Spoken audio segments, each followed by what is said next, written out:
Hey everybody, it's the Bald Man once again. I'm here to go over the circular flow model. I know this is something we did Unit 1, but I erased my old video and I am doing a new one, so please bear with me. Alright, so we're going to start with households. This is where we all belong, right? Every one of us belongs to a household and we need stuff. Where do we go get our stuff? We go to the product market. Right? Now, I think you think of the product market as any brick and mortar store like Walmart, Target, HEB, Sam's, Costco, right? But it can also be an online thing like Amazon. Amazon. That's the big one, right? It can also be stuff like the flea market, right? If you go to the pulga, right? What do we go to these places to get? Well, we go to these places to get goods and services, right? And in return for these goods and services, I just can't go in and grab a bottle of my favorite shampoo and walk out, right? I have to pay for it. So what the product market calls the money that I give them while I am shopping there, they call it spending, right? We go spending at the product market. We provide spending at the product market. Anyway, so the product market, right after I do my spending there, gives me my goods and services, and I can walk on my merry way home, right?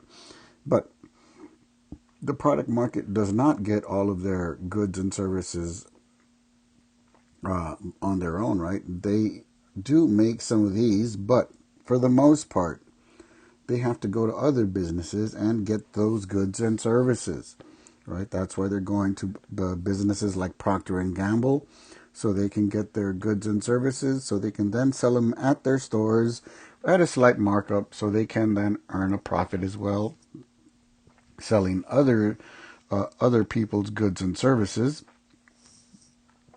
But in return, right, they have to pay for them. They're not going to get this stuff for free. None of this stuff is free. So what do businesses call money that they're getting in constantly? They call this money revenue, right? Some of you might have been thinking profit, but profit is actually revenue minus expenses. Right, so that is what profit is. It is revenue minus expenses. Whatever is left over after your expenses, well, that's your profit, right? Well, product market is constantly providing revenue to businesses. In order to keep those businesses going, they need revenue coming in every day so they can keep providing these goods and services to the product market. Now, these goods and services do not get their raw materials on their own. They have to go to the resource market and get these raw materials, right? What do they call these raw materials? They call them resources, right? So they get resources from the resource market, and in return, they don't get this stuff for free either, guys. They have to pay for it, and businesses call this money their costs, right? Their costs of doing business. You want to make widgets? Well, it's going to cost you money to buy the materials to make those widgets. So they're called costs. And in return for paying their costs, they get resources from the resource market. And how do households interact with the resource market? Well, that is a good question, right? So here we go. Now, when I went to go apply for work, I did not stop at the schools directly. No, I had to go to Human Resources Department and drop off my resume, my transcripts, all the good stuff that they ask for, right?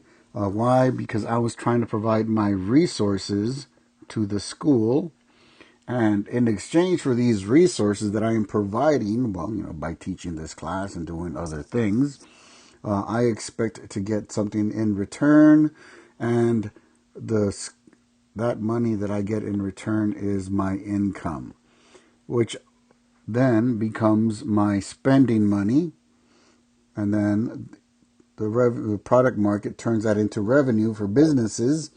Businesses have to pay their costs, and guess what? I am a cost to the school, right? But I don't consider the money they pay me my cost. I consider it my income. And so this is basically how money flows, guys. Money flows clockwise. Please remember that. Now, we still haven't interacted with government at all, so let's do it right now. What do households provide government with? Well, all households provide government with taxes. We have to pay our taxes to the government. But in return, what does the government provide us with after we pay our taxes? Well, the government provides us goods and services. Right? What kind of goods and services? Well, they don't build the roads that we ride on every day, right? But they do pay for it. They provide police department, sheriff's department, firefighters, ambulances, hospitals, schools, you name it. The government is providing us goods and services in exchange for those taxes that we pay. But they also give us something besides goods and services in exchange for our tax money. And that we are going to call transfer payments.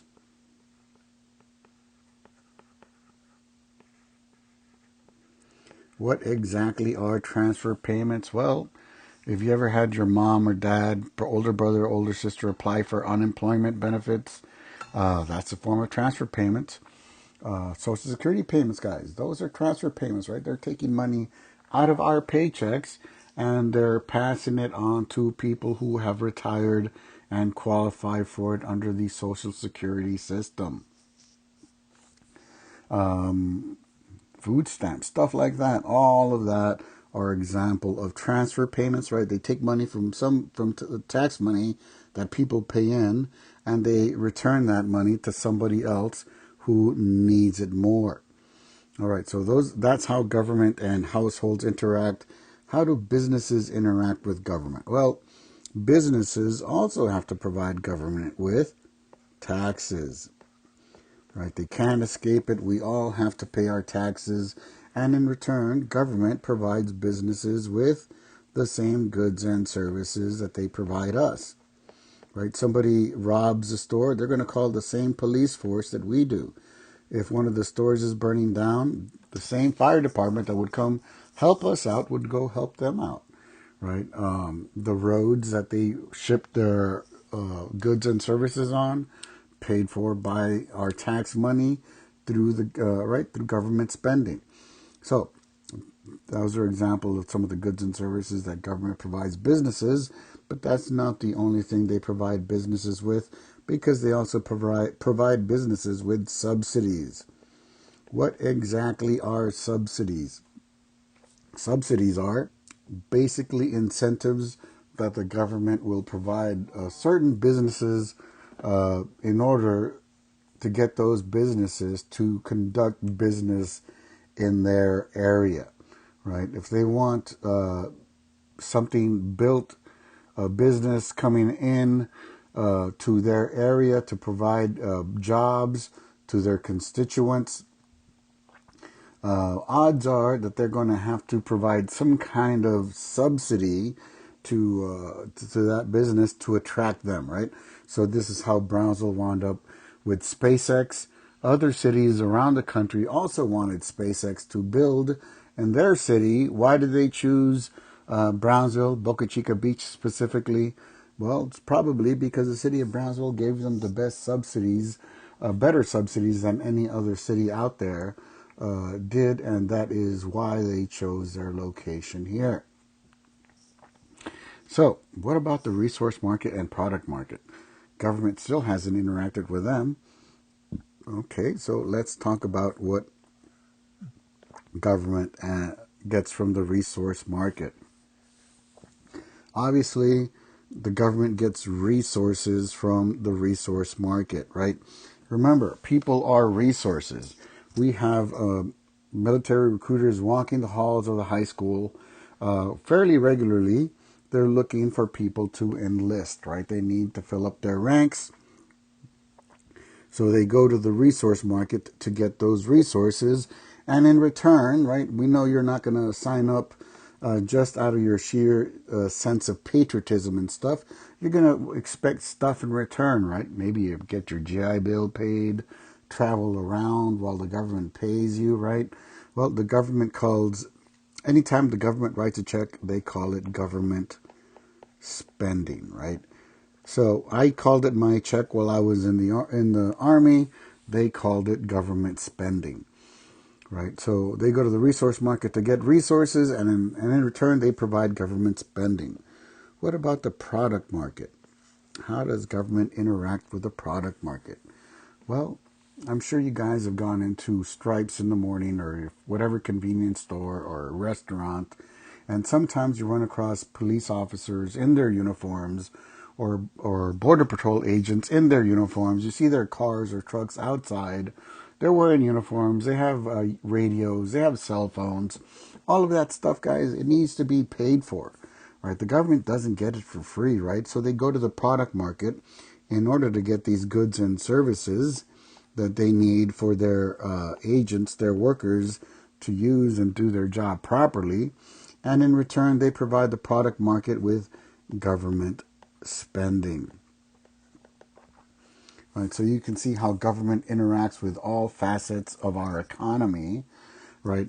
Either collecting taxes, paying out government spending, providing subsidies, providing transfer payments, right? So the government is well involved in just about everything we do.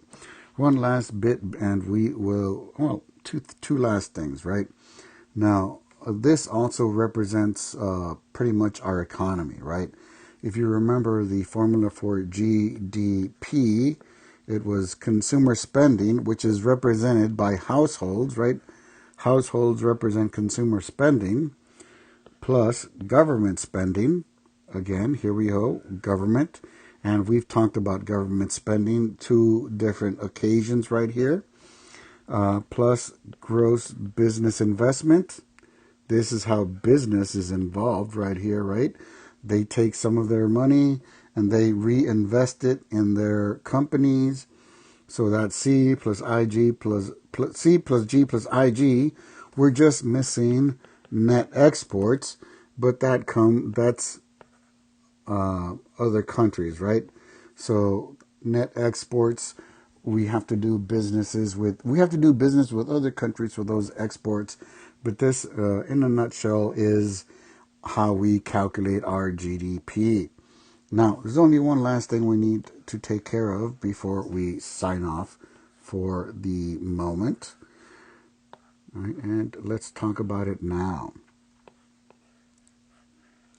Well, in the product market, households, right, specifically in the product market, households are providing the demand. We want stuff, right? We want our ho-hos and oatmeal cream pies and our ding-dongs and all of these things when we go to the store, our iPhones, our Galaxy phones. We're demanding stuff constantly at the product market. So obviously businesses, the product market, will provide the supply, right? They supply us with the stuff we're demanding. However, if we flip it and we go to the resource market, businesses are always in demand for resources, workers, and other raw materials that they need to build their product, right? To make their product. They need workers all the time. They need raw materials all the time.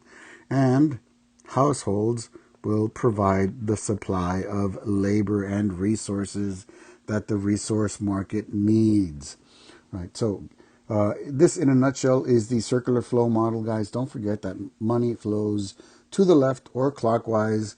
If you have any questions, please drop a comment down below, or you can send me a message on Remind.